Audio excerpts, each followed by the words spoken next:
Bismillahirrahmanirrahim. Assalamualaikum warahmatullahi wabarakatuh. Innal hamdulillah wassalatu wassalamun ala Rasulillah wa ala alihi wa ashabihi wa man tabi'ahum bi ihsanin illa yaumiddin. Rabbi shrah li sadri wa yassir li amri wahlul 'uqdatan min lisani yaqulu qawli. Subhanaka la 'ilma lana illa ma 'allamtana innaka antal alimul hakim. ولا حول ولا قوة إلا بالله العلي العظيم. أما بعد. قال الله تعالى في الكتاب العزيز: أعوذ بالله من الشيطان الرجيم. يا أيها الذين آمنوا اتقوا الله حق تقاته ولا تموتن إلا وأنتم مسلمون.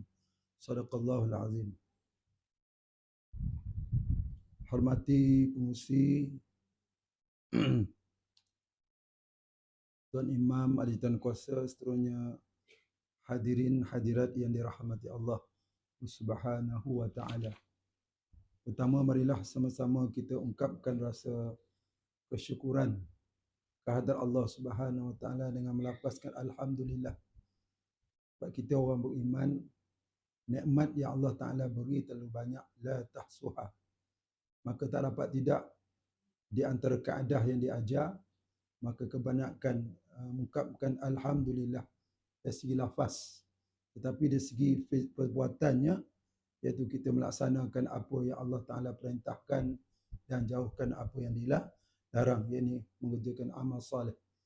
Itu tanda kita beriman, dan itulah pengertian iman dalam arti kata yang sebenar, iaitu ikrar bil lisan wa tasdiq bil qalbi wa amala bil jawarih.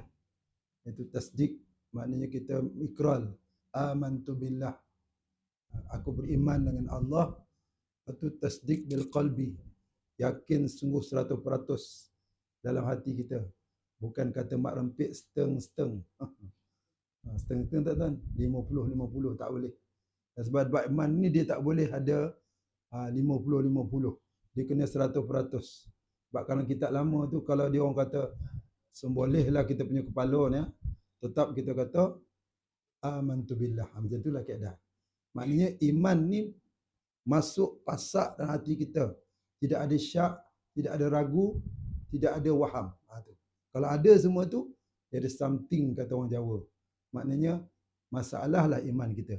So kita kena refer balik, tengok balik, check balik, supaya iman kita ni biar iman yang benar-benar mantap dengan hati, dan kita buktikan tanda keimanan kita itu bukan sekadar kita ukap saja dalam mulut, tetapi kita kena buktikan dengan amal. Wa amala bi jawarih. Itu.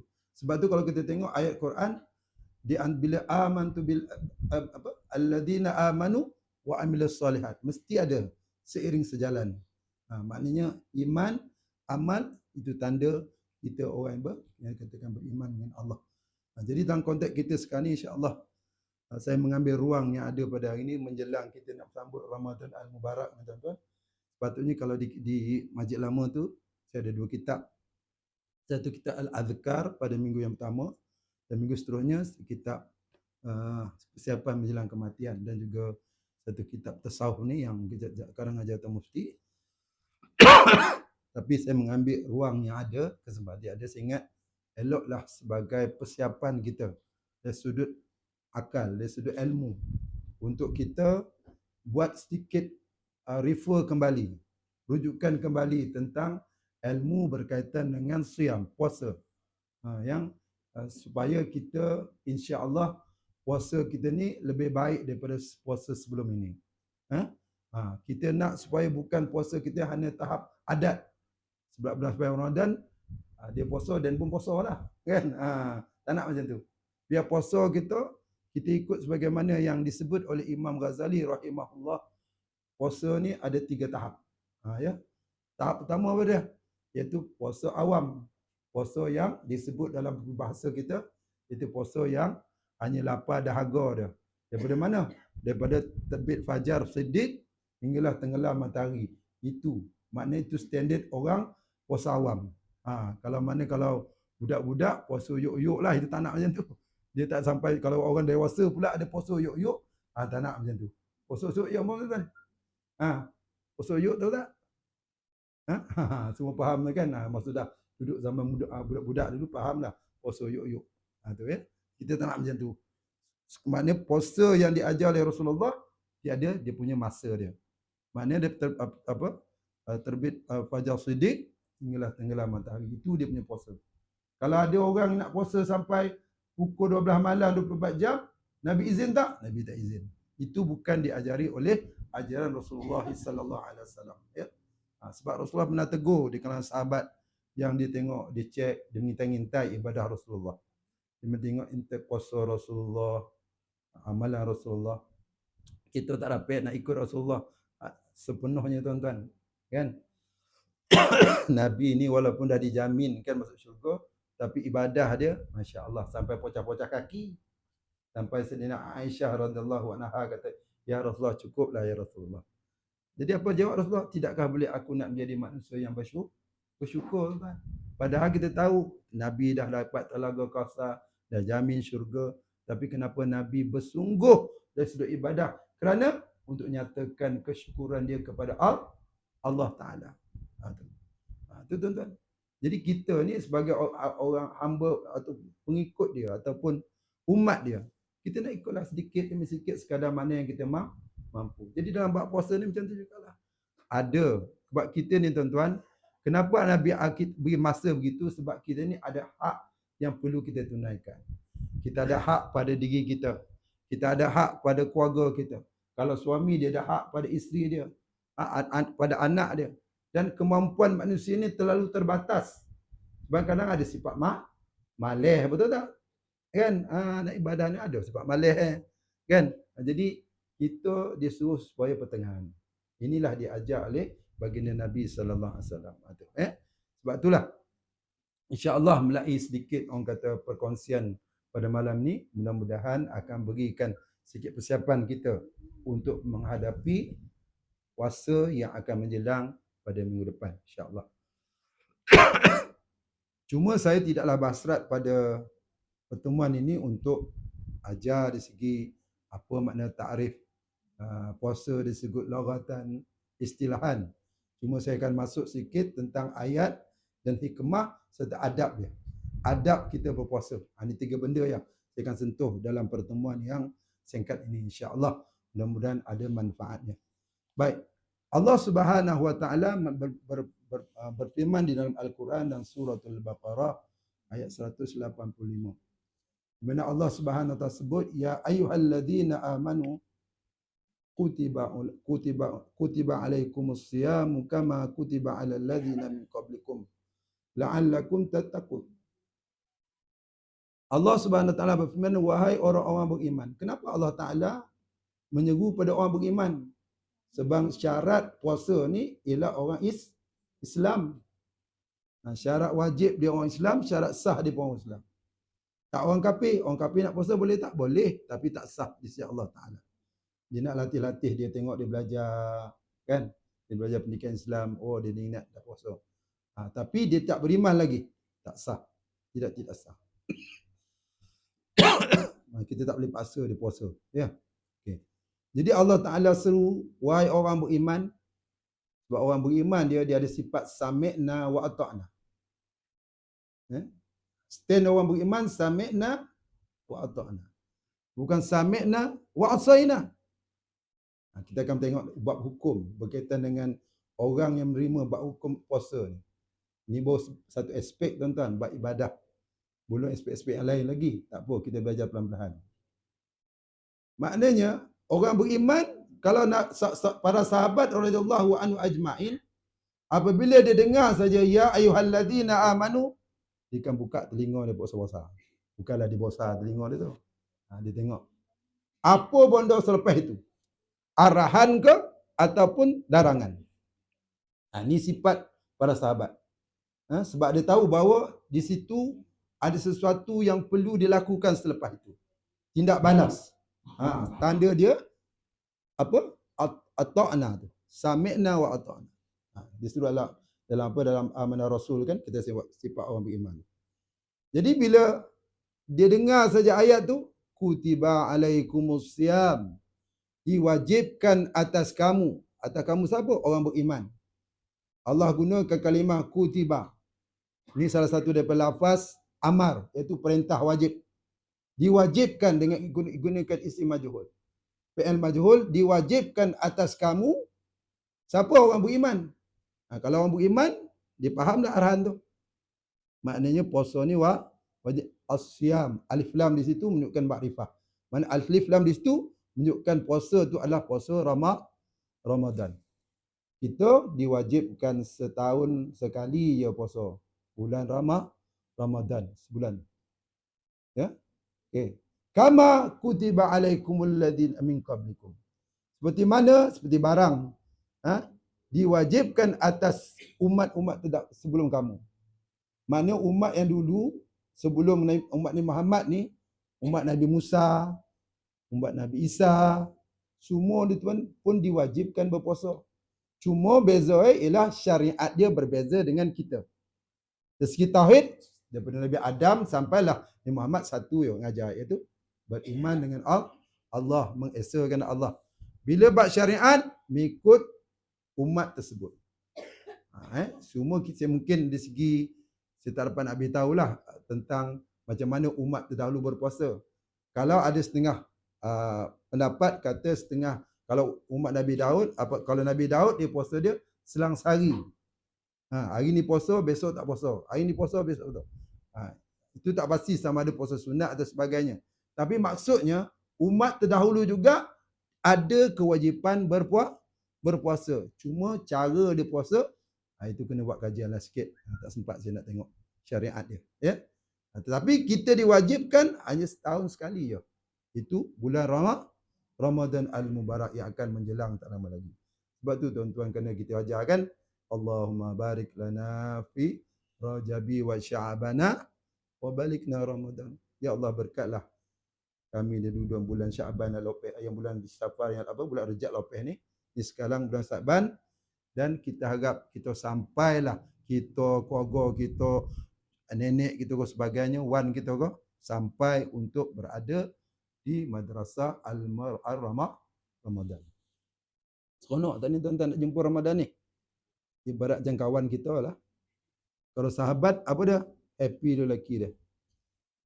Sahabat, ya Allah ya Tuhan, bila nak masuk Ramadannya, dapat masuk Ramadan, Masya Allah. Gembira ni. Ada tapi orang kita kadang setengah masuk Ramadan gastrik. Ada tak macam tu? Masuk Ramadan gastrik dah. Pergi luar negeri dah. Kan? Tu. Apa sebab itu? Gastrik. Apa bono-bono pergi gastrik luar negeri? Bubatlah dekat dalam negeri nak. Kan? Contoh. Tu. Jangan banyak alasan. Tapi habis Ramadan sedih dengan sahabat kerana takut tak dapat lagi jumpa Ramadan. Sebab itulah bila kita Allah Ta'ala pilih kita nanti tuan-tuan, kita tak tahu lagi berbaki umur kita ni kan. Kok besok lah, inna lillahi wa inna raji'un. Saya kau tuan kau, Allah tak tahu. Kan? Nak sampai ni penghujung Syaban lah. Tengok anak bulan, inna lillahi wa inna raji'un. Kalau tak inna lillahi pun, soro dah tak takut dah. Ni kan saya bimbang ni. Esok jadi imam dah soro. Macam soro apa dah penyanyi mana pula. Kan? Saya pernah seminggu masuk Ramadan dah terpaksa lah orang lain cover. Tu. Iskandar boleh ganti Zul tak boleh lah. Masa offer dekat masjid ustaz. Jadi imam. Kan? Tu. Maknanya Zul tuan-tuan. Kan? Tu kita tak tahu. Maknanya kita mengharapkan supaya Allah pilih kita ada nanti bulan Ramadan dan kita manfaatlah sebaik-baiknya tentang banyak kelebihan-kelebihan bila kita berpuasa sunat pada bulan Ramadan, bila kita puasa wajib pada Ramadan, berganda-ganda antara 70 hingga 700 gandaan pahala dia berbanding pada bulan yang lain. Sebab puasa ni tuan-tuan, kita ya tahu, orang lain tak tahu. Kalau kita nak berbuka puasa pun orang lain tak tahu. Tapi sebab takwa itulah yang menyebabkan kita teruskan berpuasa. Sebab apa? Kita yakin bahawa orang lain tak tahu ke, tapi Allah tahu. Itulah sebabnya kita tengok Hasil ghayah daripada ayat yang saya bacakan tadi, la'allakum tattaqun. Itu puasa yang sempurna. Puasa yang boleh melahirkan takwaan. Rasulullah, apa ni mana takwa? Ittaqillah haitsuma berkata. Takwalah dalam apa keadaan sekalipun. Di mana letak takwa? Ahuna, kata Rasulullah. Nah, sebab tu kita kena buat solat puasa kita sempurna. Sebab itulah pentingnya ilmu supaya kita dapat gambaran yang jelas bagaimana puasa yang sebenar. Kadang-kadang puasa tapi kita tak sahur, kita tak ikut sunnah Rasulullah. Kan? Betul tak? Sebab kita tahu bahawa antara bezanya antara puasa orang Islam dengan puasa orang Yahudi satu je.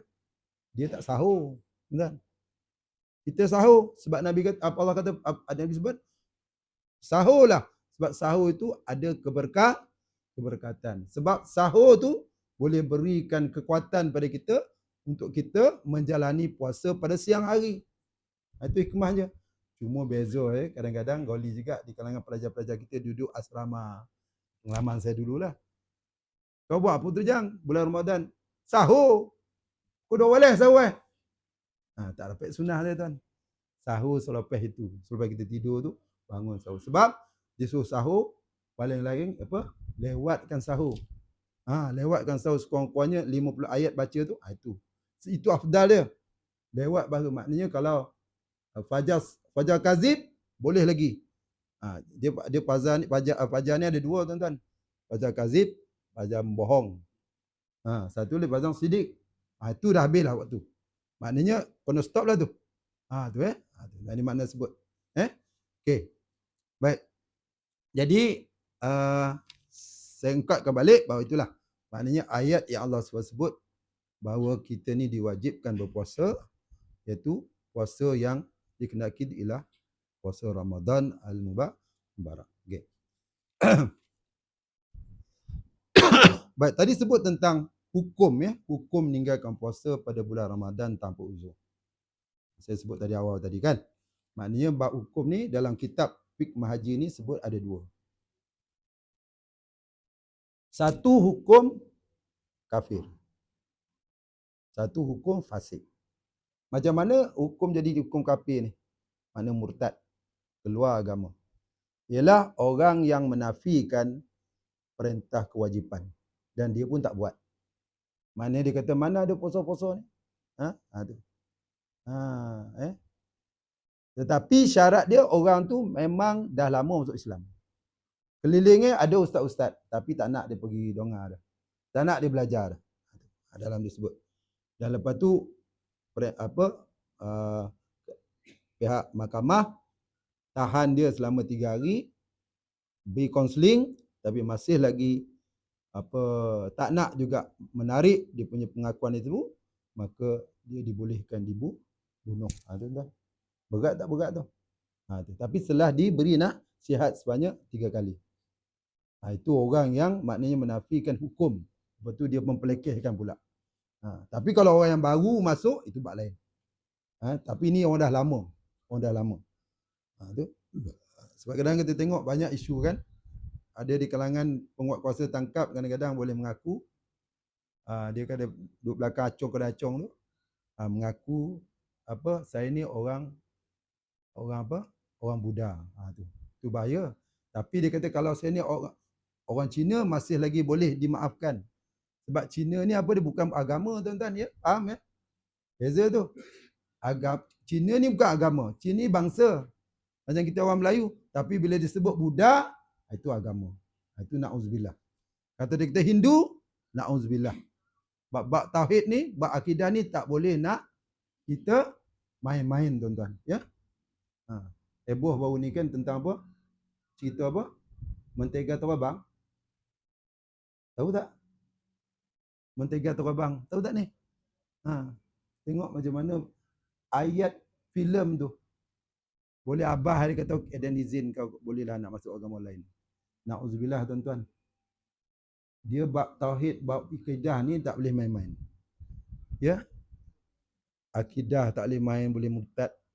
Bab talak tak boleh main. Bab nikah tak boleh main. Yang benar-benar kita nikahkan kau dengan anak saya. Sah, tuan-tuan? Main tak? Dia benda-benda ni tak boleh main-main. Bab iman tak boleh main. Sebab tu kita sebut tadi awal-awal tadi, iman ni adalah package dia ikrar bil lisan, tasdiq bil qalbi wa amala bil jawarih. Kufur pun dikit dah begitu juga. Jangan sebab mulut habis. Kalau sebab etikat lagi lah pula. Lepas tu perbuatan. Terjaga tuan-tuan. Pakai pakaian yang bertasyabuh pun tak boleh, menyerupai padri tak boleh. Hukum salah. Mana bab salah kita cakap salah tak boleh, kita berkompromi dalam bab itu. Lakum dinukum waliyadin. Itu sebab. Jadi dalam bab ini macam itulah. Orang menghina agama, orang menghina hukum Allah, orang menghina bab-bab semayat apa? Tak kata puasa ni apa pun malam ni, lekeh lah apa ni, kan? Tu tak boleh, tuan-tuan ya. Tu. Begitu juga tadi bab fasik. Dan bila fasik tadi berlaku keadaan bila apa? Hukum yang kedua tadi fasik. Fasik ni ialah orang tu tak menafikan kewajipan hukum. Dia tak nafikan. Dia kata, dia tanya kenapa wajib tak? Wajib. Saya tahu, dulu saya belajar tahu wajib. Tapi kena buat malas. Dia malas. Jadi masalahnya kenapa dia buka apa makan-makan depan orang ramai? Jadi mahkamah apa tu pihak penguasa tangkap dia juga. Masuk dalam penjara supaya dia boleh puasa secara zahir lah. Supaya dia tak boleh nak pamerkan dan melampakkan apa tak baik dari segi sebagai seorang Islam. Jadi bila bab fasik ni saya nak ingatkan pada tuan-tuan sekalian, kalau dia jadi saksi dalam akad nikah tak sah nikah tu. Ya, faham tu? Sebab dalam bab nikah ni kalau wali masih boleh lagi. Bila dia mengucapkan kan iman aja, asyhadu alla ilaha illallah, kan? Lepas tu ada terangkat dia punya dosa dia. Tapi kalau saksi, dia tak boleh masa-masa tu je. Dia ada kaedah lain. Sebab tu kalau nak jadikan saksi, pastikan jangan orang yang mengekalkan dosa kecil. Semayang tak buat, jaga. Sebab tu alhamdulillah macam setengah tempat dipanggil pegawai syarak dalam masjid tu, baik Bilal ke semua. Itu okeylah. Kita tahu keadaan dia. Itu pun hati-hati tu. Tak boleh nak orang kata cabut-cabut. Kau jadi saksi kau. Bab nikah tak boleh tuan-tuan. Sebab dia mesti wali apa saksi yang adil ya. Baik. Okey, itu bab hukum berkaitan dengan meninggalkan puasa pada bulan Ramadan ya. Baik, apa hikmah dia tuan? Hikmah kita berpuasa. Kita ambil sikit-sikit ya. Baik. Di antaranya disebut di dalam kitab ini ialah puasa yang sempurna akan menyedarkan hati orang yang beriman bahawa dirinya di bawah perhatian Allah. Sebab adanya sifat takwa. Orang yang berpuasa, dia akan rasakan bahawa segala tindak tanduk dia diperhatikan oleh Allah. Sebab dia tahu bahawa puasa ni orang lain tak nampak, dia puasa. Kalau katalah dia bawa beg James Bond tu. Contoh ya. Masuk dalam bilik dia.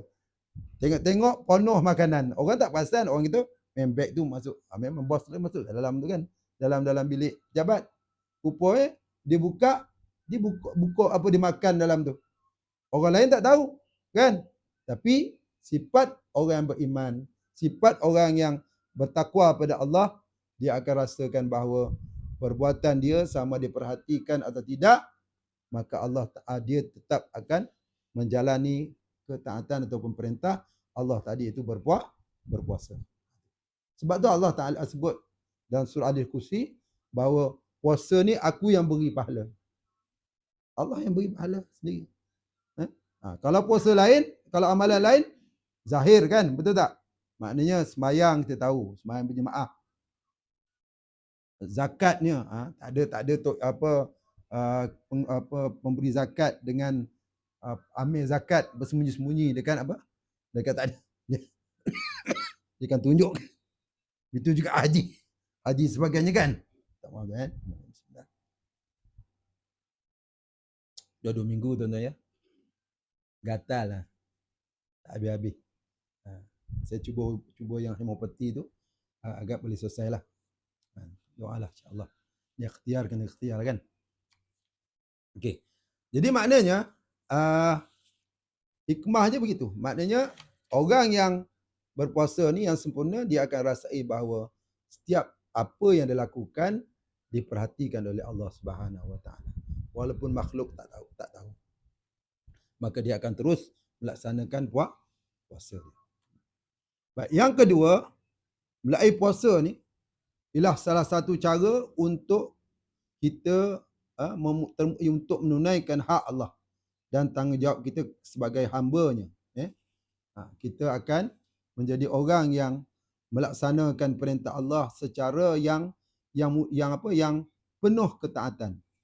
Kita akan laksanakan perintah Allah Ta'ala ni tanpa kita mengeluh, tanpa kita rasa resah. Sebaliknya kita dengan hati terbuka, kita menunaikan akan hak Allah Ta'ala, iaitu sebagai ta'abud kepada Allah.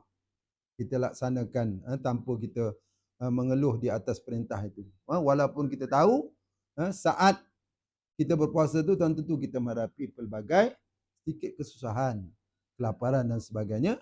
Tetapi sebab kita meyakini bahawa ini perintah Allah, maka kita tidak ada masalah untuk melaksanakan. Begitulah apa yang berlaku dalam kisah Nabi Ibrahim AS dan juga anaknya Ismail AS. Ketika mana Nabi Ibrahim, kita tahu bahawa dia mendapat anak Ismail tu, seorang tu lah, kan? Melalui apa? Isterinya Siti Hajar. Betul tak? Betul tak tu? Yang seorang lagi siapa? Siti. Nama isteri kedua Siti apa? Siti Sarah. Dapat tak anak daripada Siti Sarah? Siapa anak Ishak. Baguslah tu. Kona sikit, kona Nabi kita. Kan? Jadi dia daripada seorang sebenarnya, Nabi Ibrahim. Satu daripada Bani Israel, satu daripada umat yang akhirnya kepada Muhammad sallallahu alaihi wasallam. Jadi Allah Taala telah merintahkan Nabi Ibrahim supaya sembelih anak dia. Masya-Allah tuan-tuan. Ini yang paling yang kita tak mampu nak buat, kan? Anak yang tersayang Allah perintahkan sembelih. Kan? Tengok. Bila Allah perintahkan Nabi Ibrahim akan laksanakan. Sebab ni perintah Allah. Ditanya Ismail, macam mana Ismail? Kalau Allah Taala perintahkan disembelih, buatlah bahai. Buatlah. Sebab ni perintah Allah. Jadi masing-masing redha meredha. Itu juga Siti Sarah. Bila syaitan datang jumpa dia, nak mengganggu akan emosi dia, supaya pujuklah Ibrahim tu. Supaya jangan sembelih anak tu Ismail tu. Itulah seorang, ni ke bahasa kita lah. Itulah seorang. Pergilah pujuk. Tak ada dia nak pujuk Siti Sarah nak akur dah, dibaling batu. Tu yang jadi jamrah Aqabah semua tu. Tu syariat dia tu. Dibaling. Tu. Yang baru ni saya tengok sampai pakcik tu. Baling macam ia dapat sentuh syaitan. Dia jamrah tu kan. Tu. Tak apalah, semangat tu ada. Memang kita kena juga kutuk syaitan ni. Dia banyak menyusahkan kita, kan? Okay. Jadi maknanya sikap kedua-dua Ibrahim, Ismail, Sarah, dia reda akan apa yang Allah Taala perintahkan. Jadi kita dalam konteks ni macam itulah tuan-tuan. Segala hukum Allah Taala, Allah perintahkan, baik hukum ibadah, baik hukum apa sekalipun, kita sebagai orang beriman, susah payah pun, itu perintah Allah, mesti ada sami'na wa ata'na. Dengarlah, buatlah. Sebab di situ ada hikmah yang kita sendiri tak tahu di sebaliknya. Pahala Allah dah sediakan. Baik. Yang ketiga, antara hikmahnya ialah pensyaratan puasa ini dapat mendidik jiwa kita dan mengurangkan sifat-sifat tersebut. Mendidik jiwa kita jadi seorang yang lembut hati, tuan-tuan. Lihat kepada kemiskinan manusia. Bila kita tengok orang susah, dengan puasa ni sebenarnya mendidik kita untuk rasa kesusahan orang. Itu tujuan dia. Mana mudah-mudahan dengan itu akan menjadi kita ni orang yang sentiasa cakna, peka terhadap permasalahan manusia. Kita akan sentiasa rasa sedih mata kita bila melihat apa yang berlaku terhadap umat Islam, baik di dalam maupun di luar negara. Apa yang berlaku di Turki, apa berlaku di Palestin, yang kadang-kadang pada bulan Ramadan ni mereka diserang. Pada bulan Ramadan ni kadang-kadang makan pun tak tentu. Kadang ayam, anak kita hari-hari makan ayam. Kan? Mahal tak kira dah. Makan je lah.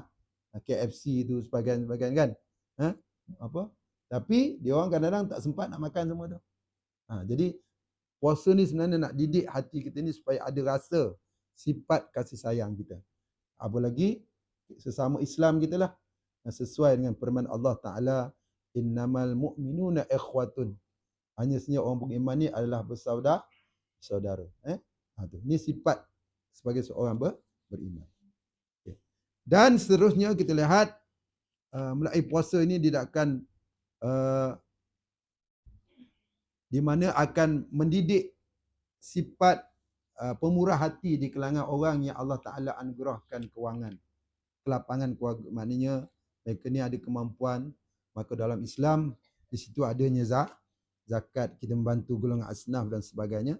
Di sinilah bulan Ramadan ni sebenarnya nak mendidik kita, orang yang ada keluasan ekonomi, untuk membantu orang-orang yang susah. Baik, itu sebahagian daripada hikmah yang boleh saya kongsi pada semasa. Seterusnya yang akhir sekali ialah adab ketika kita berpuasa, tuan-tuan. Baik, di sini ada beberapa adab yang boleh kita tengoklah, insya-Allah. Adab yang pertama, bersegera berbuka. Tu dia. Segera berbuka. Bila masuk waktu, segeralah berbuka. Janganlah waktu itulah nak mandi pula, kan? Segeralah buka. Sebab tu memanglah kita disuruh buat persiapan dulu, kan? Dan kalau boleh duduk sekali, kita baca doa, tuan-tuan. Saat yang mustajab tu, ketika nak berbuka tu, saat yang mustajab untuk kita berdoa, ya. Tu. Kalau boleh masa tu dekat-dekat tu, pakat-pakat sama-sama untuk berdoa. Jadi setelah masuk waktu, segeralah berbuka.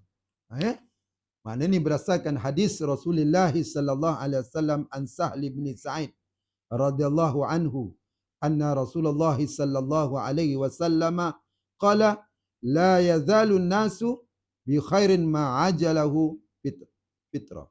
Yang maksud daripada Sahal bin Sa'ad radhiyallahu anhu, Rasulullah sallallahu alaihi wasallam bersabda, orang yang berpuasa sentiasa mendapat kebajikan selama mereka segera berbuka. Maknanya dengan segera berbuka tu pun kita dapat kebajikan. Kita dapat pahala, tuan-tuan. Sebab tu segera buka. Tapi jangan orang kata belum masuk waktu dah dengar. Kadang-kadang banyak juga kita ni buka azan ni dia yang dah rakam tu. Kadang-kadang belum masuk waktu dia dah. Rupa-rupa kita punya jam kita. Padahal belum masuk waktu lagi. Tu bukan terpuas hati. Pastikan kita dah penat berpuasa, tapi bila saat nak berbuka pula dah kita tersilap Jadi pastikan, maknanya segera buka berdasarkan waktu yang telah ditetapkan. Biasa kalau ni azan lah. Kita dengar azan di masjid dan sebagainya. Jadi bila segera berbuka tu, makanan yang afdal ketika berbuka ialah tamar yang masak atau yang kering. Pula lah. Mana ada, kalau ada tamar yang masak, tamar yang kering, atas kita boleh dua-dua tu. Rotab ke sebagainya.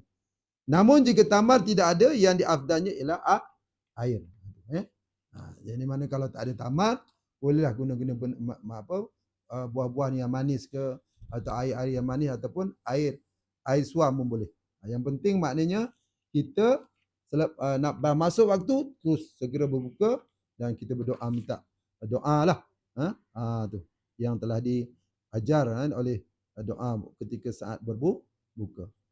Hadis Rasulullah sallallahu alaihi wasallam an-nabiyya sallallahu alaihi wasallam kana yuftirul qabla an yusalli ala rutab. Ini nak sebut buah kurma yang macam mana. Antaranya Nabi kata rutab. Rutab ni maknanya buah tamar yang masak. Kalau kita selalu tengok beli kat kedai tu kan, rotab tu itu maknanya tamar yang dah masak. Tu. Ataupun fa'il lam yakun fa'ala tamrat. Ni. Tamarat fa'in lam yakun hasan haswati min ma fa innahu tuhur. Ataupun jika tidak dapat tamar yang masak, sekiranya tidak ada, baginda makan beberapa biji tamar yang kering. Pernah jumpa kan tamar yang kering kan? Tu. Jadi dan jika tidak ada juga, baginda meneguk air beberapa teguk, sungguhnya air adalah bersih. Itu sunnahnya. Sunnah Rasulullah ajar kita. Selain daripada berbuka segera, dan bila berbuka tu mulakan dengan tamar. Jadi maknanya kita mulakan dengan ringan dulu. Bukan dengan benda yang agak beratlah macam nasi. Tapi saya akui ada kalangan kita ni tak biasa dengan dia buka puasa je mesti nasi. Itu ada. Tapi maknanya kalau kita tak buat ni taklah menjadi satu kesalahan. Dia benda tapi tak ikut sunnah itu je. Tapi kalau tak dapat nak makan ni, minum air yang tu sekejap. Teguk. Sebab kadang-kadang tuan-tuan, kita perut kita ni lapar. Bila kita masuk benda berat, dia ada efek pada kesihatan. Apalagi kalau benda-benda masam. Benda limau tak sesuai. Jadi sebab tu kita makan benda-benda yang macam ni dulu. Tu Nabi hebatnya Rasulullah ni, walaupun Nabi tak belajar universiti, walau seorang ummi, tapi Allah beri Nabi kebijaksanaan. Maknanya Allah beri Nabi kebijaksanaan yang fatanah ni, yang maknanya Nabi dapat melihat mana keutamaan dalam kita pelbagai situasi untuk kita mulakan. Jadi Nabi makan benda-benda macam ni, kurma, ataupun minum air. Itu sunnah, itulah sunnah. Baik. Itu yang pertama. Yang kedua, sahur. Sahur. Ataupun suhur. Sahur bermaksud makanan ketika bersahur. Maknanya sahur ni maknanya makanan ketika bersahur. Manakala suhur pula yang bermaksud makan. Itu beza dia. Sahur kita sama ya. Sahur ni maknanya makanan kita bersahur.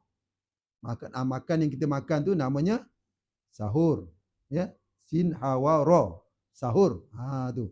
Sahur itu makanan ketika kita waktu sahur tu. Tapi makanan dia apa nama dia? Suhur. Makanan tu, betul? Yang kita makan tu makna suhur. Ya.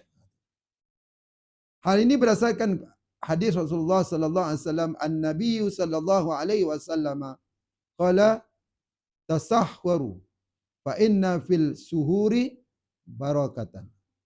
Sebab apa Nabi suruh kita suhur, apa tu sahur, tuan-tuan? Bila Nabi sebut, hendaklah kamu bersahur kerana dalam makanan sahur itu ada keberkatan. Jadi rugilah orang tak sahur. Kan? Nak dapat keberkatan tu, selain kita dapat berkat, ikut sunnah Rasulullah, sahur. Dan dapat membezakan antara kita puasa kita dengan orang Yahudi, sahur. Dan sahur ni pula, diminta kita lewatkan. Dapat banyak sunnah di situ. 4 sunnah boleh kita amalkan. Sahur, bangun, sudah sunnah dah. Lepas tu dalam sahur tu ada keberkatan. Lepas tu lewat sahur, itu pun sunnah. Dan atau apa tadi? Maknanya kita bezakan antara kita dengan orang Yahudi, puasa orang Yahudi. Banyak benda di situ. Hikmah digalakkan bersahur adalah supaya bertenaga ketika berpuasa. Sebab tu kena galakkan tuan-tuan. Anak-anak kita khususnya yang baru berlatih, bangunkan mereka untuk bersahur. Sebagai satu kaedah supaya dia ada tenaga ketika dia berpuasa pada siang hari. Terutama yang anak-anak kita yang inilah yang dah balik ni. Yang tak balik ni maknanya kita berilah pilihan. Kalau nak puasa, alhamdulillah. Tapi kalau dia puasa sampai pukul 12 pun, alhamdulillah lah. Kan? Kalau dia pergi tadika kan? Biasa cikgu, setengah cikgu, dia tak buat. Tapi dia sediakan juga. Terliurlah dia. Temu budak-budak yang umur 4 tahun makan, dia pun nampak makan. Jadi kalau nak makan pun, tak apalah. Janganlah marah pada dia pula kan. Apa ni tak puasa ni? Hari ni kan bulan Ramadan ni. Janganlah macam tu. Kedudukan dia tu berbeza dengan kita tuan-tuan. Kan budak-budak 4 tahun, 5 tahun ni Allah. Kita latih dia pelan-pelan. Kan? Kalau nak latih bulan Syak bercuti sekolah ni apa ni? Berlatih ni tak pernah. Dia pun sedikit tak bangun. Kan? mak ni tak nak sahur apa, tak puasa Isnin kami tak puasa macam mana? Jadi tak apa. Bulan Ramadan kono juga buat tapi latih-latih lah. Tatih-tatih. Tapi yang dah sekolah menengah tu tak puasa, tak patut lah tu kan. Dia dah balik tu. Jadi minta dia bangun sahur. Kadang budak ni malas. Mak abah tidur, dia bangun kau dah boleh. Sahur dia pukul boleh. Tahu jadi ke dia tak ada sunnah dia tu dah. Esok memang melempeng dia. Melempeng dia kan. Kan? Mulalah. Mak jopek lah. Pajak pergi apa. Pujuk dia pergi pasar Ramadan. Pergi pasar Ramadan, beli macam-macam. Bila sampai masa tak makan, buang. Itu yang bazir nama Innama apa? Innal mubazirin khaun syayatin. Balik ke situ pula dia. Kan? Okey. Jadi nak sebut. Jadi kena latih budak-budak ni bangunlah sahur. Beri semangat pada dia. Hal ini berdasarkan hadis Rasulullah sallallahu alaihi wasallam, an-nabiy sallallahu alaihi wasallam qala wasta'inu bit-ta'ami syahri ala siyamis nahar. Tengok, Allah Taala sendiri sebut apa hadis sebut wasta'inu. Makna minta tolong. Bukan makna kita minta tolong pada tu, tapi makna mintalah, maknanya kita sesuatu tenaga mulai kita makan pada suhur tu supaya kita dapat menghadapi puasa pada siang hari. Waktu bersahur bermula pada tengah malam dan berlebihan bersahur dapati dengan sebarang makanan sama ada banyak ataupun sedikit. Itu tak penting. Yang penting katakan dengan kurma saja kita minum air ni sudah memadai dah. Tapi biasanya kita ni naklah makan nasi kan? Tak apa, tak ada masalah. Dia tak ada tunjukkan apa bentuk banyak ke sikit, tak penting. Tapi sebaik-baiknya tak usahlah terlalu lebih-lebih. Kan kita tak nak letak mana pula. Kan pagi tu takut anak-anak kita tengok dah biasa makan sarapan, dia pergi ke apa? Ke dapur, tengok ada makanan. Termakan deh. Termakan tak boleh lagi. Kan ini terus makan, dah habis. Kan? Sebab dia bak terlupa ni tak ada masalah. Kita sendirilah dah selalu pergi dapur, buka ada sarapan. Termakan tak ada masalah. Hukum termakan ni tertidur, Islam dia ada special case. Maknanya dibenarkan. Tapi dengan syarat bila kita termakan, orang togu, kau tak puasa kau, ketolan terus batal lah tu. Tak boleh lah tu. Dia maknanya kalau makan, buang. Yang dah masuk tu macam mana? Tu Allah hadiah pada kita. Maknanya itu tak batal. Maknanya yang ada dekat luar ni. Kena buang. Tu kalau bab ni lah. Termakan ni. Okey. Hal ini berdasarkan hadis Rasulullah sallallahu alaihi wasallam qala tasahharu walam bil jur'ati ma, walaupun dengan minum air, walaupun dengan teguk air. Baik, yang ketiga. Ada masuk kita? Habis sikit tak banyak. Alang-alang tu kan. Sekali-sekala datang kan. Boleh tak ni? Boleh ya? Sebab yalah kita nak puasa ni kan. Kawan-kawan kita nak tahu juga. Baik, melewatkan sahur itu pun sunnah Rasulullah SAW. Melewatkan sahur sekira-kira selesai makan dan minum sebelum fajar terbit. Fajar ni maksud ni ialah fajar shadiq. Ya? Fajar shadiq. Bukan fajar kazib. Hal ini berdasarkan hadis Rasulullah SAW. An-Nabi SAW qala la tazalu ummati bi khairin ma ajjalu iftara wa akharuhu sahur. Maknanya dia kata umatku sentiasa mendapat kebajikan, pahala di sisi Allah Taala selama mereka pertama tadi segera berbuka bila dah masuk waktu dan lewat bersahur. InsyaAllah itu sunnah Rasulullah SAW.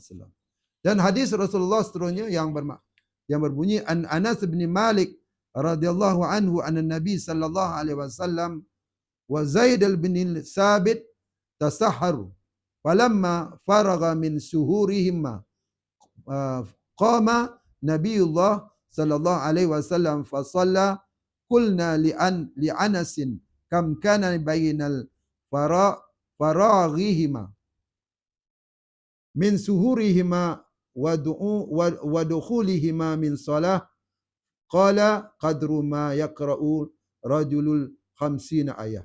Ini Nabi ditanya oleh seorang sahabat, apa kadar nak tentukan suhur, masa bersahur ni. Nabi kata ialah sekurang-kurangnya selama membaca 50 ayat. Itu tempoh dia. Kita boleh trend lah nanti. Dalam 5 ayat tu.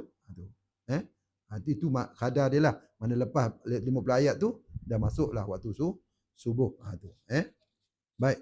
Yang seterusnya ialah adabnya ialah ketika berpuasa ni tinggallah kata-kata keji dan perbuatan yang memberahikan. Kalau boleh membawang tu tinggalkanlah. Ya. Ni bukan kata orang lelaki, orang perempuan. Lelaki pun sama. Dulu saya duduk kedai kopi, roti canai depan dah, ada dia cakap orang. Kan? Tu. Kalau boleh, bukan boleh. Puasa ni melatih kita untuk meninggalkan benda-benda yang berbentuk seumpama ni lah. Kata-kata keji, kata-kata ngata orang, kan? Perbuatan sebab, itu sebut tadi, bila puasa ni, imsak ni, bukan sekadar kita imsak lapar dan dahaga. Kena imsak juga dari segi anggota kita yang 7, termasuklah lidah ni. Lidah ni tak bercabang, tuan-tuan kan? Tak bertulang. Tak bercabang lah. Tak bertulang. Tapi lidah ni, sebab lidah ni lah banyak ni manusia masuk neraka, na'udzubillah. Ya?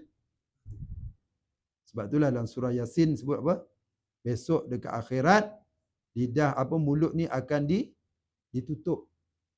Lalu memongak, bohong. Kan? Tu. Depan Allah sendiri pun dia memongak. Dan dalam kitab Bahrul Mazi, dalam bab hari kiamat, tuan-tuan, ada satu hadis sebut Allah Ta'ala walaupun dia tahu mulut ni selalu, tapi Allah beri peluang juga untuk kita berhujah, menyatakan. Tapi hakikatnya apa yang kita sebut tu sesungguhnya banyak mengarah kepada pembohongan. Tu. Sebab tu dia dalam surah Yasin tu sebut ditutup. Yang menjadi saksi besok ialah ni, anggota kita, kulit-kulit ni tercongang. Ya, tu. Sebab ingat. Jadi bila sebut lidah ni, Imam Ghazali rahimahullah sebut di dalam satu kitab Mu'izzatul Mukminin, ia bahaya lidah. Jadi sebab itulah bulan Ramadan ni adalah bulan yang terbaik. Puasa ni adalah amalan terbaik untuk kita memperbaiki lidah kita. Supaya jangan lidah kita ni leather benar, tuan-tuan. Supaya lidah kita ni jangan bisa benar. Supaya lidah kita ni jangan menyebabkan asbab kita terlibat dalam dosa. Ya. Okey. Baik. Sebab tu pada bulan Ramadan ni latihlah supaya kita dapat kontrol mulut kita ni daripada memaki hamun, berbohong, mengumpat dan seumpamanya. Ya. Baik. Seterusnya mandi janabah sebelum fajar terbit. Okey. Tahulah tu mandi. Maksudnya sebab melakukan hubungan sama lelaki dan perempuan lah. Pada malamnya. Jadi sunat kalau boleh kita mandi sebelum terbit fajar. Kalau kita mandi selepas tu, macam mana pula kita nak subuh? Kan? Betul tak? Itu di sini logik je lah. Maknanya kalau kita ada hubungan pada malam tu, kita bangun, kita mandi dulu. Lepas tu baru kita sahur ataupun sebelum terbit fajar. Mana dah habis waktu sahur tu, maknanya kita selesaikanlah mandi jenabah. Ya. Begitu juga sunat mandi kerana suci daripada hadas nifas sebelum fajar terbit sekiranya telah suci dan darah telah berhenti keluar sebelum masa tersebut. Sebab kalau belum berhenti, maknanya orang tu tak wajiblah berpuasa. Orang perempuan. Baik. Okey.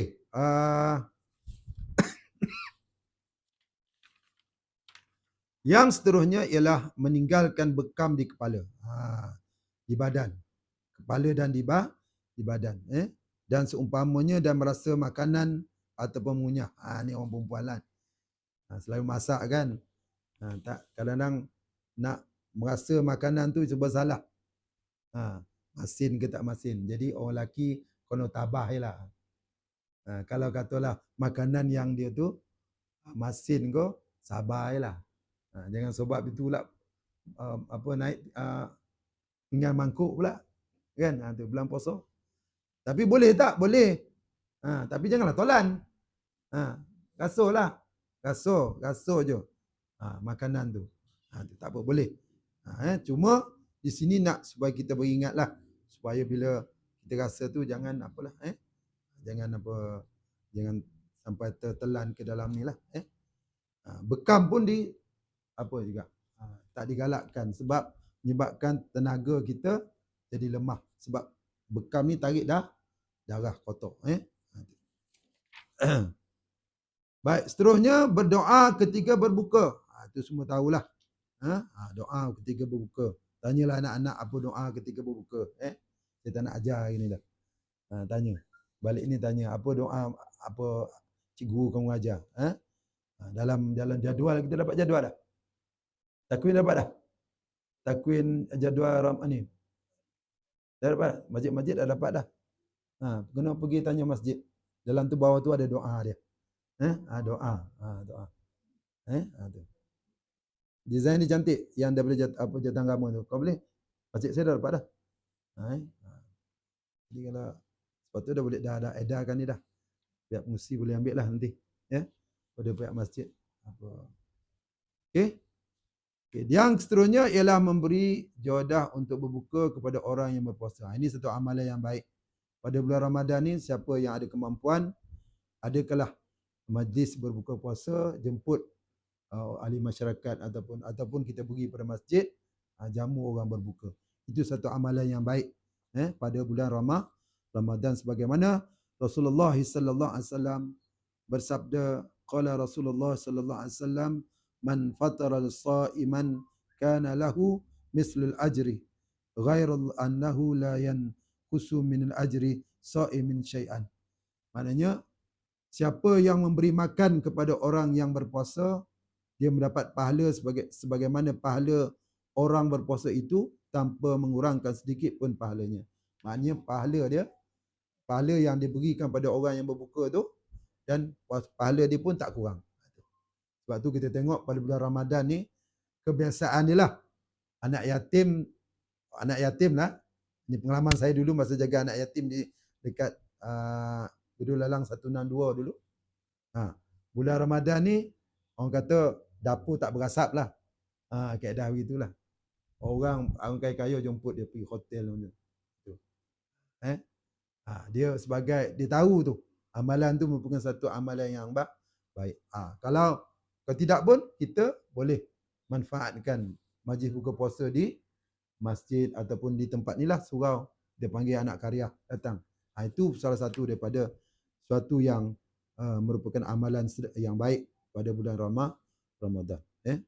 Dan akhir sekali ialah banyakkan memberi sedekah, membaca dan tadarus Al-Quran dan beriktikaf di masjid pada 10 hari yang terakhir pada bulan Ramadan sebagaimana sabda Rasulullah sallallahu alaihi wasallam an Anas radhiyallahu anhu qala qila ya Rasulullah fa ayyu sadaqatin afdalu qala sadaqatan fi Ramadan. Apa Rasulullah sebut daripada Anas bin Malik radhiyallahu anhu, kata Rasulullah sallallahu alaihi wasallam telah ditanya, wahai Rasulullah, apakah sedekah yang afdal? Bagi dia menjawab, sedekah pada bulan Ramadan. Berganda tuan-tuan. Kita beri RM1, masya-Allah RM1, kita letak derma ke masjid tu, gandaan dia berbeza dengan pahala pada bulan yang lain. Itu kedudukan dia. Dia sebut 70 hingga 700 gandaan dia. Itu beza.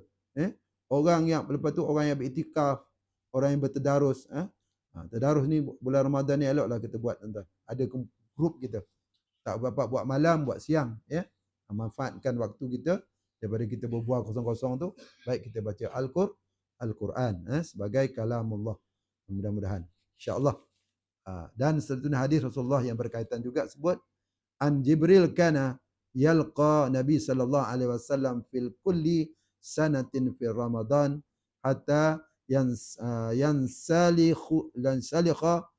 wa ya'ridu an alaihi Nabi sallallahu alaihi wasallam Al-Quran. Yang bermaksud Jibril menaiki Nabi sallallahu alaihi wasallam setiap tahun pada bulan Ramadan hingga akhir bulan tersebut. Lalu baginda memperdengarkan Al-Quran dan kepadanya tasmi'. Maknanya Nabi SAW pada bulan Ramadan Jibril datang jumpa Rasulullah secara talaqi, musyafahah, maknanya Rasulullah baca tasmi' dengan Jibril alaihissalam. Kaedah itulah digunakan untuk program tadarus. Itu asas dia. Kita buat tadarus malam pakatlah. Kalau setengah tempat tu ada tadarus untuk orang dewasa, tadarus untuk remaja, tadarus untuk wanita. Tu. Jadi cuma ada seorang lah kena ada tekong dia lah yang ada kemahiran sikit dalam bab Quran supaya kita bukan nak cik salah. Tadarus ni bukan nak cik salah, tapi nak sama-sama memperbaiki dan supaya bacaan kita lebih baik. Itu sebenarnya. Kalau cik salah, memang dialah esok.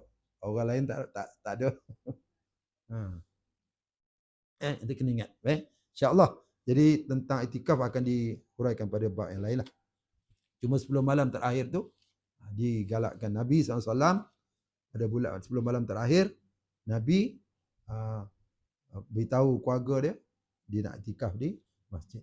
Nanti insyaAllah ada inilah ada kesempatan insyaAllah.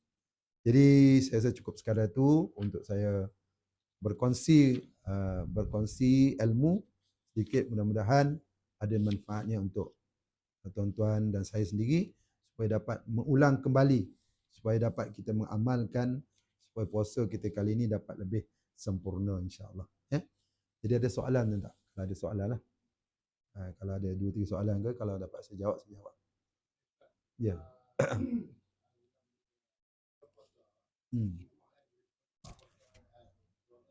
Ya.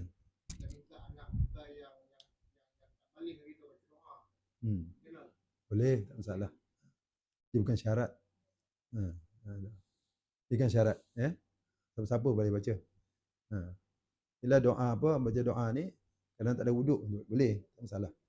Cuma afdal lah. Seafdalnya kita ada wuduk. Sebab kita berdoa kepada Allah. Okey, ada soalan lain? Ada? Soalan yang berkaitan lah. Jangan soalan yang apa yang tak ada kaitan. Kan? InsyaAllah. Okey. Ada lagi? Ada? Soalan? Kazib.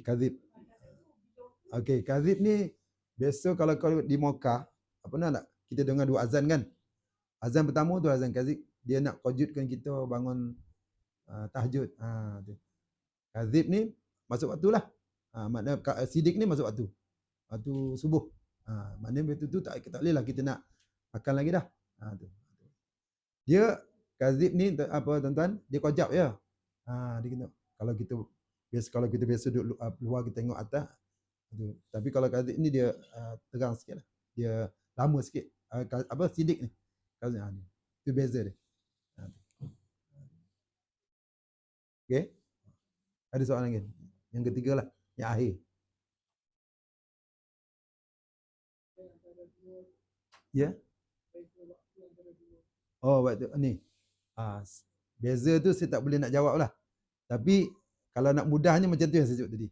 Kalau di Mekah tu, pukul apa biasanya orang azan pertama tu? Dia biasa pukul lebih kurang macam tu lah. Dia qajab je sebenarnya. Dia maknanya daripada sebab saya tak buat analisa, tak buat kajian, jadi tak dapat nak jawab lah. Tapi kedudukan macam tu lah. Dia maknanya dia kejap je. Dia kedengar. Itu bezalah. Itu dia punya azan dia beza. Maknanya dia tak ada as-salatu khairun minan naum. Yang khailas kat rumah tu dia dah masuk waktu lah. Cubalah ingat, saya boleh minta tuan-tuan buat kalau boleh buat kajian tanya anak-anak kau. Apa beza antara jarak kazib dengan sidik ni. Bolehlah buat sebagai untuk tambahan maklumat. Saya tak kajian.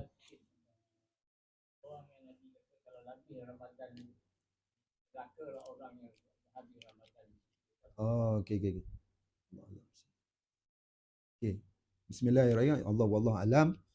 Dia ada itu hadis Rasulullah ya, cuma saya tak hafal matan dia. Dia sebut tuan-tuan, orang yang berlalunya Ramadan tapi tak ada meningkatkan ketakwaan dia, tidak ada ibadah dia macam tu juga, dia adalah orang yang rugilah. Sebab dalam tempoh sebulan tu sebenarnya Allah Ta'ala memang maknanya beri ruang peluang yang sebaiknya. Sebab kita apa? Syaitan dibelenggu kan? Dibelenggu. Cuma yang kita terpaksa depan ialah nafsu. Kita depan nafsu. Syaitan musuh kita yang tu dah dia dibelenggu. Tapi kita tak dapat nak manfaatkan dalam tempoh sebulan tu dengan baliknya kita buat macam bulan-bulan yang lain juga. Quran tah mana, ibadah tarawih kadang-kadang walaupun benda tu sunat, tapi kita tak manfaatkan, tak gunakan. Itu juga amalan-amalan yang berganda-ganda ni kita tak gunakan. Itu memang amat malang lah. Kita tak jadi macam para sahabat tadi. Bila habis saja Ramadan, keluar air mata dia. Sebab tak tahu tahun depan boleh atau tidak berjumpa dengan Ramadan. Itu yang disebut. Maknanya nak gambarkan orang tu sangat rugi.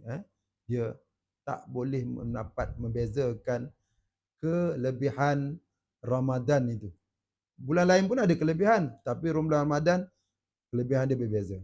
Kita semayang sunat sama taraf dia dengan solat fardu dan ganjaran dia. Kita semayang fardu, lepas tu berjemaah pula, lagilah pahalanya berganda. Hatta kan kita tidur pada bulan Ramadan, pahala dia berbeza dengan tidur masa lain. Itu tuan-tuan. Sebab tu jangan kita lepaskan peluang pada bulan Ramadan supaya kita tak disebut sebagai hadis Rasulullah tadilah, maknanya orang yang dia sebut celaka dan sebagainya kan. Itu tuan-tuan. Wallah alam. Jadi sekadar tu kot. Cerita dia. Ada lagi tak? Ni sekali lagi ni tak ada kan?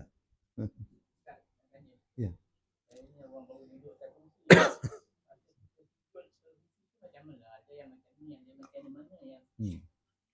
Okey. Kita tunjuk ya. Ya. Tapi yang gambar yang diberi oleh Jabatan Mursi itulah yang betul lah. Ada tak gambar poster dia tu? Tu gambar poster tu cara sembahyang orang duduk. Okey. Kita kan kita boleh lah ni kan, cuma kita tak boleh ni ya. Allahu akbar kan. Kita duduk. Okey. Sujud kita jangan maknanya kedudukan sujud kita rukuk kita tu macam ni je. Lepas tu yang kita bangun, lepas tu rukuk lebihkan sikit. Itu saja. Dia tak ada macam tu. Sini je. Tak boleh. Itu maknanya apa? Kita kena berpegang. Tu. Lepas satu, orang duduk tak boleh. Orang duduk tak boleh bersandar ya. Tu ingat. Cuma yang saya kata yang afdal, yang terbaik, poster yang diberi oleh pejabat Jabatan Mufti tu, itulah panduan kita. Tu. Jadi orang nak buat macam mana itu terpulang. Kita ada panduan kita. Ikutlah yang follow tu. Itu yang terbaik. Tu yang sebab kita tak pening kepala. Kan kita dah duduk ni ni mazhab mana ni? Ni mazhab mana ni? Ikutlah yang mazhab itu. Yang apa Jabatan Mufti tu. Itulah. Kalau boleh ni ada elok tampak sini. Itu masa kat masjid ada kot poster. Kalau kat masjid Senama tu ada poster dia. Tu ya. Itulah panduan dia. Allah alam. Ya. Okey, insya-Allah sekadar itu saja. Kita jumpa lagi pada pemandangan saya doa mudah-mudahan Allah Taala memberikan kita peluang sekali lagi untuk kita berada pada bulan Ramadan yang akan datang. Semoga Allah Taala berikan kita kekuatan, umur, insya-Allah. Semoga puasa kita ni lebih baik daripada sebelum ni insya-Allah. Aqulu qawli hadza wa astaghfirullahalazim wa lakum. Assalamualaikum warahmatullahi. Bismillahirrahmanirrahim. Alhamdulillahirabbil alamin hamdan wafi'an ni'amu kafi'un mazidah. Ya Rabbana lakal hamdu kama yanbaghi li jalalikal azim sultanik. Allahumma arhamna bil Qur'an waj'alhu imama wa nuran wa hudan wa rahmah. Allahumma dzakkirna minhu ma nusina wa 'allimna minhu ma jahilna warzuqna tilawatahu ana al-lail wa atrafan nahar waj'alhu hujjatan ya rabbal alamin. Wa sallallahu ala sayyidina Muhammadin nabiyil ummi wa ala alihi wa sahbihi wa sallam. Walhamdulillahi rabbil alamin. Taqabbalallahu minkum.